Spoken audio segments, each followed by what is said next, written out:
Here's check on stories we're following for you today on Robin Hood Radio. Pat Pagano's Tri-State forecast calls for a partly sunny day today. Temperature in the mid-80s. We'll get the full details on that Tri-State forecast coming your way in just a few moments.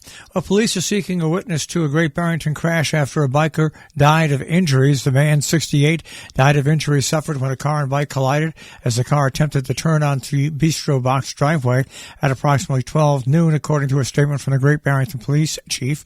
The man's name is being withheld pending identification of his family. A preliminary investigation indicates a car driven by Tando Devine of Pittsfield was turning left into the roadside eatery lot from the southbound lane when it crossed the path of the northbound car. A northbound rider on a Harley-Davidson. The rider suffered severe injuries and was airlifted to Albany Medical Center. The driver and passengers of the car escaped injuries. The crash is being investigated by Great Barrington Police, Massachusetts State Police, Analyst and Reconstruction Section Unit, and the Berkshire County District Attorney's Office. Well, a garden tribute to the late veteran Simons was held in North Canaan in his life. Simons didn't speak much about his experience of fighting in the Vietnam War, but his buddies at the Couch Pipe of VFW Post knew about his military service and how beloved he was as a businessman and friend in Canaan. So when he passed away on March 17th, plans began to formulate about how to preserve his memory. Kirk Harrington, post commander, came up with the idea of a memorial garden, and while it's still a work in progress, much already has been done to honor Simons. It was dedicated on June 4th. Following a tradition, a number of Charlie Company's 2nd 506 Infantry BN 101st Airborne comrades came from all over the country to attend. Simons was known for loyalty, attending memorials for his fellow soldiers. After the land was cleared, a stone wall was built, a gazebo erected on a knoll north of the Post building. 2 coins with the company's insignia were embedded into the floor, and paintings replicating the Screaming Eagle's insignia are on the fence. They were created by local artist Beth Miller. Eventually, 3 concrete benches were placed at the location, as well as a plaque designated the David C. Simons Memorial Garden. The auxiliary president, Grace Kelly, said the purchases were made throughout the summer. She's placing the order in September. The auxiliary has begun a fundraiser to help maintain the garden by selling brick pavers that can be engraved or chosen by the purchaser. Harrington envisions a plan which they may win their way from the gazebo to the garden and around it. The 4-foot by 8-foot bricks cost $100 each. The VFW and its auxiliary have joined forces to make this project a reality. In New York, the weekly tally of COVID-19 cases increased nearly 15% last week as the Omicron BA.5 subvariant fueled outbreaks on Long Island and New York City, while upstate counties remained at low risk of infection and hospital strain. New York reported over 41,600 new COVID-19 cases during the week ending on Sunday. That's up 36,300 from the previous week. Nationally, COVID-19 cases increased nearly 12% from the week before, with 800,000 cases reported. New York has shut down Olivet University amid federal money laundering probe. In a statement on its website, Olivet University made no mention of the reasons or the appeal of the Education Department's decision.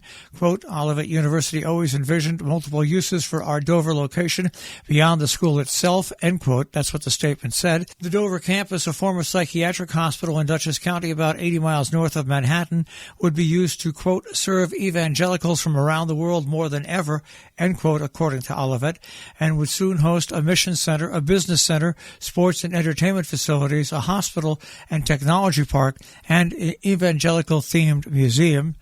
It was a struggle to develop the Dover property for the university and the Evangelical Center at the time where they both were being developed.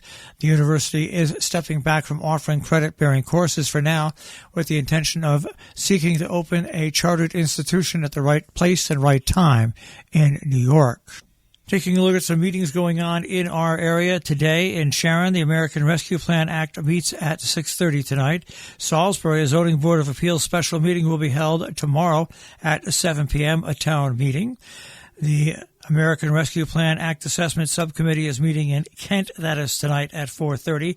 In Hillsdale, the Climate Carnival Clothing Drive continues through the 16th, with the Climate Smart Task Force sponsoring the clothing drive. They're asking you to bring unworn or gently used clothes to the Climate Carnival pop-up free store drop-off at Hillsdale Firehouse on State Route 22. The Ancrum Town Pool will be open through August 31st, Monday, Wednesday, and Friday from 1 till 6 p.m., Tuesday, Thursday, and Saturday and Sunday from 10 until 6. Town Board Amenia Workshop agenda for tomorrow at the Town Hall first floor. That begins at 7 p.m. The Town of Ancrum Planning Board meeting comes up tomorrow. You could attend that via Zoom. Going on tonight in Sharon is the Sharon Summer Concert Series. It happens at the Veterans Field, the Lions Pavilion.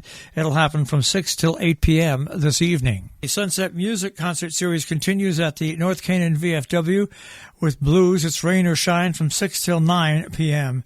tomorrow night. The Town of Great Barrington Summer Concert Series at the gazebo behind Town Hall on Main Street will continue on the 8th with the Wanda Houston Band taking center stage from 5:30 till 7:15. On the 9th, Sandusfield Arts Center presents a multi-ukulele fest. On the 9th, a free event that begins at 4 with a performance featuring singer-songwriter Bernice Lewis and members of the Berkshire Ukulele Band. For more details, sandusfieldcenter.org.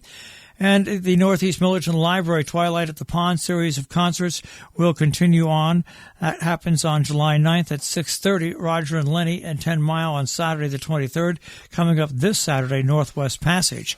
And the Sharon Volunteer Ambulance Squad hosting its monthly pancake breakfast on Sunday from 7 to 10:30. It's upstairs, and it is finally at the location upstairs where you can sit down and eat. Our business brief is underwritten by Morgans at the Interlaken, interlakenin.com. You'll find them on Facebook and Instagram. They feature a tapas menu and dinner specials 7 nights a week. interlakenin.com, and by Salisbury Bank, salisburybank.com.